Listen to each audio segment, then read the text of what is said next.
যে মানুষটাকে আপনি ছেড়ে দিতে যাচ্ছেন তার আগে একবার হলেও ভেবে নিন ওই মানুষটাকে কিছুদিন পর অন্য কারোর সাথে দেখলে সহ্য করতে পারবেন তো? সকাল থেকে রাতে ঘুমানো পর্যন্ত যার পাগলামিতে আপনি থাকতেন, এক নজর দেখার জন্য যে আপনার জন্য অপেক্ষা করত, সেই মানুষটাই যদি অন্য কারোর জন্য পাগলামি করে, তখন মেনে নিতে পারবেন তো? একটু পরপর যার ফোনে আপনার মোবাইল বেজে উঠত, কিংবা আপনি দীর্ঘ সময় আড়াল হলেই আপনার খোঁজ নেওয়ার জন্য ব্যাকুল হয়ে থাকতো, সেই মানুষটাই যদি আপনার খোঁজ নেওয়া বন্ধ করে দেয়, খারাপ লাগবে না তো আপনার? যদি আপনার খারাপ না লাগে অথবা মেনে নিতে পারেন কিংবা সহ্য করতে পারেন, তাহলে মানুষটাকে ছেড়ে দিন। আর যদি বিন্দুমাত্র বুকের ভেতর কষ্ট অনুভব হয়, তাহলে সময় থাকতে আগলে রাখেন। জানেন তো, সবাই থেকে যেতে চায় না।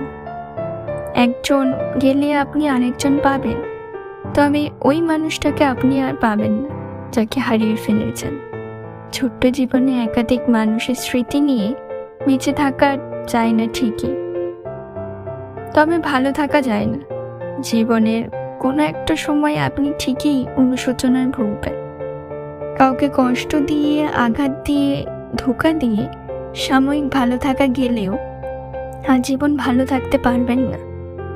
আপনার দেওয়া আঘাত, কষ্ট কিংবা ধোঁকা কোনো একদিন ঘুরে ফিরিয়ে আপনার কাছেই আসবে অন্য কারোর নামে, অন্য কারোর ঠিকানা থেকে।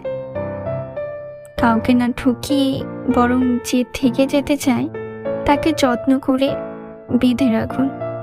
আজ মানুষটা হয়তো আপনার মনের মতো হতে পারছে না, তবে আপনি পাশে থাকলে মানুষটা একদিন ঠিকই আপনার মনের মতো হয়ে যাবে।